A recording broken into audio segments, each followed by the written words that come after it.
जो तस्वीर है इस वक्त देखिए वो बीजेपी 48 पर और कांग्रेस पार्टी 35 पर। बहुमत के आंकड़े से आगे बीजेपी और बहुमत के आंकड़े से काफी पीछे कांग्रेस पार्टी फिलहाल दिखाई दे रही है। सीटों में पीछे है, वोट प्रतिशत में के अनुसार कांग्रेस की सरकार बनने जा रही है।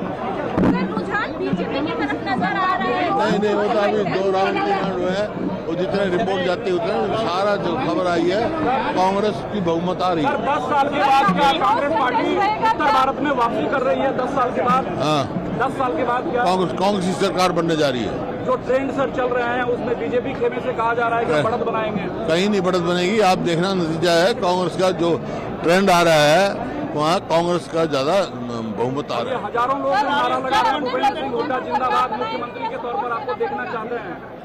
ये पार्टी फैसला करती है। सर क्या सपोर्ट बीजेपी के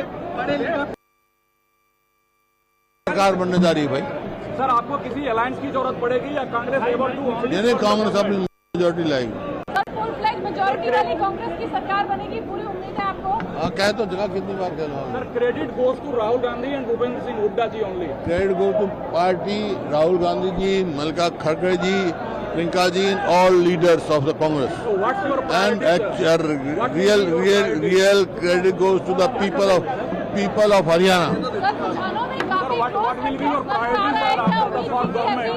What will be your priority? How many questions will you ask? You ask one question. There are others also. Sir काफी रुझानों में क्लोज कंटेस्ट नजर आ रहा है, ऐसा एक्सपेक्टेड था क्या? नहीं था, जहाँ कहीं क्लोज है, कहीं पे है, लेकिन Congress is getting majority. Sir आपके लिए नतीजे आने वाले हैं, जो नतीजे अभी दिख रहे हैं? नतीजे मेरे को मालूम है, कांग्रेस की सरकार बनने जा रही है।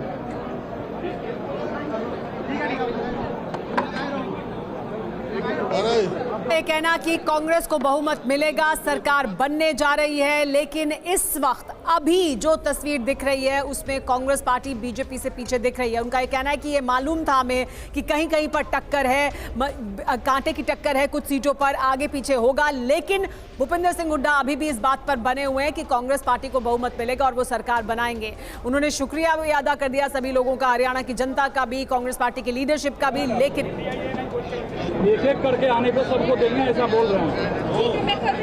एक एक करके सबको बोल रहे हैं, लेकिन कोई माने तब तो। भूपेंद्र सिंह हुड्डा का ये कहना लगातार कि सरकार बनेगी कांग्रेस पार्टी की, लेकिन कैसे बनेगी सरकार, आंकड़े क्या कह रहे हैं और उनका विश्लेषण भी हमें करने की जरूरत है इस वक्त, क्योंकि तस्वीर देखिए किस तरह से सीएम का फैसला पार्टी करेगी, ये पार्टी को फैसला करना है कहा भूपेंद्र सिंह हुड्डा ने, लेकिन सरकार बीजेपी कांग्रेस पार्टी की बनेगी, बहुमत उनका होगा, ये वो कह रहे हैं, लेकिन तस्वीर ऐसी अभी दिखाई नहीं दे रही है। भूपेंद्र सिंह हुड्डा को अभी भी उम्मीद है कि बहुमत मिलेगा कांग्रेस पार्टी को, लेकिन अभी जो तस्वीर दिख रही है उसमें किस तरह की तस्वीर दिख रही है, हम आपको ये आंकड़े दिखा रहे हैं। जो आंकड़े इस वक्त कह रहे हैं उन कुछ सीटों पर कड़ा मुकाबला है, ये हुड्डा ने स्वीकार किया और वो दिख रहा है, लेकिन देखिए फैमिली ट्री हम आपको दिखा रहे थे और इस फैमिली ट्री को जानना बहुत जरूरी है, क्योंकि इन परिवारों के बारे में कहा जा रहा था कि इनका जो सिक्का है वो इस बार नहीं चलेगा। हरियाणा चुनाव में तस्वीर जो अब दिखाई दे रही है उसमें भजन लाल के परिवार के जो तीनों सदस्य हैं वो अपनी अपनी सीट से आगे चल रहे हैं। चंद्रमोहन बिश्नोई जो कांग्रेस पार्टी से चुनाव लड़ रहे हैं वो पंचकुला से आगे हैं, भव्य बिश्नोई आदमपुर से बीजेपी से हैं वो आगे चल रहे हैं, और बीजेपी से ही दूड़ाराम बिश्नोई फतेहाबाद से वो भी आगे चल रहे हैं। तो ये भजन लाल के परिवार के तीनों सदस्य आगे चल रहे हैं। तो वहीं बंसीलाल के परिवार की जो श्रुति चौधरी हैं वो आगे चल रही हैं, लेकिन बंसीलाल के पोते अनिरुद्ध चौधरी जो कांग्रेस पार्टी से तोशाम से चुनाव लड़ रहे थे, यानी आमने सामने है, ये एक ही परिवार के सदस्य आमने सामने, और यहां पर श्रुति चौधरी आगे चल रही हैं, लेकिन अनिरुद्ध चौधरी पीछे। श्रुति चौधरी की जो मां है उनको बीजेपी में शामिल कराया गया था और उसके बाद श्रुति चौधरी यहां से चुनाव लड़ रही हैं। लेकिन इन आंकड़ों को समझने के लिए हमारे साथ पार्थो मौजूद हैं, उनका रुख करते हैं। पार्थो, अब बड़े सवाल यह है कि बीजेपी की जो सीटें हैं वो ज्यादा हैं, वोट शेयर कम है, कांग्रेस पार्टी का वोट शेयर उनसे ज्यादा है, इसको कैसे हम समझे कि ये क्या तस्वीर हमें दिखा रहा है? नहीं, कहीं पर कंसोलिडेशन है। जैसे पहले ये दिखा देते हैं, देखिए ऑलरेडी सभी का 90 का ट्रेंड आ चुका है, ठीक है। तो 90 का ट्रेंड जो आ चुका है, ये देखिए ये 2019 का मैप था, अभी ये 2024 का मैप है। अब देखेंगे जो दो चीज मुझे दिखाई दे रहा है, एक है श्रुति चौधरी पार्लियामेंट इलेक्शन के बाद पार्टी चेंज किया था, तो आप देखेंगे वो उन्होंने जो पार्लियामेंट कॉन्स्टिट्यूंसी भिवानी के अंदर आता है उधर जो 9 सीट है, 9 में कांग्रेस एक भी सीट में लीड नहीं कर रहा है, ठीक है। तो क्या हुआ, ये देखिए यहाँ पे बीजेपी इन सब सीटों पर लीड कर रही है। एक ही सीट है आटेली जो सरप्राइजिंग है, राव इंद्रजीत सिंह का उनका बेटी जो लड़ रहा है, उधर बीएसपी अभी आगे है, ठीक है। तो आप देखेंगे, अगर मैं ये हटा दूं, ये जो बेल्ट है, ये जो नीचे वाला जो बेल्ट है, आप देखेंगे एकदम नीचे वाला बेल्ट, इधर बीजेपी पूरा स्वीप कर रहा है, ठीक है। तो ये थोड़ा यादव बेल्ट है और भिवानी साइड में लग रहा है जाट वोट शिफ्ट हुआ है बीजेपी का साइड में। यानी श्रुति के इधर आने से या उनकी माता जी के बीजेपी में आने से बीजेपी को फायदा हुआ है। फायदा हमें यहाँ पर दिखाई दे रहा है। वो सीटें जो पहले उनके पास नहीं थी, इस इलाके में वो इस इलाके में दिखा रहा है। और सेकंड क्या है, कर्नल का आजू बाजू में आप देखेंगे, ये जो सीट शायद ये आपका पानीपत सिटी, ये जो बेल्ट है, तो ये जो बेल्ट में आप देखेंगे एक कर्नल का पूरा साइड में आप देखेंगे बीजेपी कंसोलिडेट कर पा रहा है। तो देखिए बीजेपी का ये तो इनके प्रभाव का इलाका बीजेपी ये प्रभाव का इलाका है। तो ये जो बिल्ड बीजेपी ने इंप्रूव कर दिया, ये यहाँ बेहतर किया, तो ये फर्क डाल रहा है। लेकिन बीजेपी एक और इंटरेस्टिंग फैक्टर ये भी है ना पार्थो, कि जो बीजेपी अभी जिस वोट शेयर पे है, इतना ही वोट शेयर उसका 2019 में था, जिस पर उसे 40 सीटें मिली थी। हाँ। तो वो उसी सेम वोट शेयर पे पहुंच चुकी है, यानी बीजेपी जहां पर थी 2019 में, वहां तो अभी खड़ी हुई है। नहीं देखिए, ये देखिए अभी प्रेजेंट वोट शेयर है, मैं आपको बता रहा हूँ। कांग्रेस 28 से जंप किया 40, यानी ये बाकी तमाम दलों का वोट शेयर कांग्रेस पार्टी के पास आ रहा है। नहीं देखिए, मेन जो है जेजेपी का 14.7 था, वो ये जेजेपी ये 0.9 में आ गया। आप समझ रहे हैं, मतलब 1% वोट शेयर में आ गया। तो ये वोट ही शिफ्ट हुआ, मोर और लेस इधर शिफ्ट हुआ। बीजेपी का जो वोट 2019 में था वो वही है, वो वही कर पाया, साथ में 2% बढ़ा पाया, ठीक है। आप देखेंगे इंडिपेंडेंट भी बहुत अच्छा परफॉर्म कर रहा है, 10%, ठीक है। तो ये जो इंडिपेंडेंट आया है, वो देखिए अभी जब देखिए प्रेजेंट कौन कौन इंडिपेंडेंट आ गया, मैं आपको दिखा देता हूँ।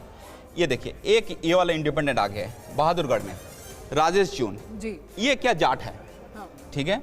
आप देखेंगे ये गनौर में देवेंद्र कलियाण, ये भी जाट है, ठीक है।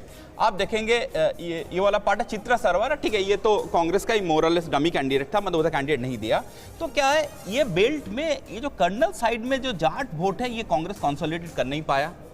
और भिवानी बेल्ट में जो जाट वोट है, यानी पूरा जाट वोट भी कांग्रेस पार्टी को नहीं मिला है, नहीं मिला। आप देखिए, बेस्ट एग्जांपल मैं आपको बता रहा हूँ। क्या ये हुड्डा परिवार के वर्चस्व के भी खिलाफ क्या वोट है, और इस वजह से भी क्या इंडिपेंडेंट भी कुछ कैंडिडेट्स को यहाँ पर वोट मिल रहा है? नहीं देखिए, कुछ राजेश जून जैसे बेहतर कैंडिडेट था, कांग्रेस ने डिसाइड किया कोई सिटिंग एमएलए टिकट नहीं काटेंगे, तो इसको इसलिए इधर ये इन्होंने लीड कर रहा है, ठीक है। लेकिन आप देखिए, जो डिस्ट्रिक्ट कांग्रेस को बहुत अच्छा करना चाहिए था, सोनीपत पार्लियामेंट कॉन्स्टिट्यूंसी देख लेंगे।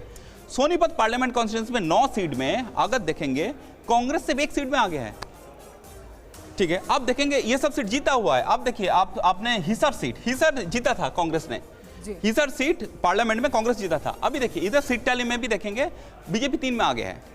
तो क्या है, सोनीपत जो बेल्ट है, जहां पर थोड़ा नॉन जाट पॉपुलेशन है, सोनीपत सिटी में पंजाबी पॉपुलेशन अच्छा खासा है, तो नॉन जाट एक कंसोलिडेशन ये क्लियरली दिखा। यानी अगर एक तरफ जाट कंसोलिडेशन हुआ है, तो रिवर्स कंसोलिडेशन भी हुआ है। जाट कंसोलिडेशन जिस तरीके से सोचा गया था उतना नहीं हुआ, रिवर्स कंसोलिडेशन ज्यादा हुआ। लेकिन आवाज ग्राउंड में इतना नॉइज था, उस नॉइज का चलते हुए क्या हुआ, नॉन जाट कंसोलिडेशन हुआ है। और एससी वोट आप देखेंगे, अभी तक तो पूरा ऑलमोस्ट ट्रेंड ही आ गया।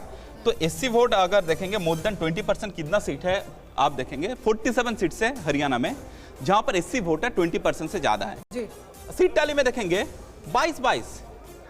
तो कांग्रेस इधर एक्सपेक्ट कर रहा था ये जो 47 में एटलीस्ट 33-34 सीट्स में आगे रहेंगे, वो नहीं हुआ। तो क्या एससी वोट भी नहीं आया, और जाट का भी पूरा कंसोलिडेशन, जाट का भिवानी बेल्ट में जाट नहीं आया, और जाट का कंसोलिडेशन तो नहीं हुआ, लेकिन आवाज इतनी हुई कि जो रिवर्स कंसोलिडेशन है वो बीजेपी। अभी देखिए, ये जो अभी जो ट्रेंड है, इस ट्रेंड में मुझे नहीं लगता जो कांग्रेस अभी आपका समझ लीजिए जे सरकार या बहुमत में आएगी, जो अभी भूपेंद्र हुड्डा दावा कर रहे हैं। इलाहाबाद से ये पीछे चल रहा है, ये सीट को माना जा रहा था कि यहाँ पर वो जीत सकते हैं। सुनैना चौटाला फतेहाबाद से पीछे चल रही हैं, पौत्रबुद्धू हैं ये देवीलाल की। रंजीत चौटाला फतेहाबाद से पीछे चल रहे हैं, बेटे हैं। अर्जुन चौटाला रानिया से आगे चल रहे हैं। तो ये एक सीट है जहां पर उन्हें कुछ उम्मीद दिखाई दे रही है। आईएनएलडी से आदित्य देवीलाल है, डब्बाली से पीछे चल रहे हैं, ये पोते हैं देवीलाल के।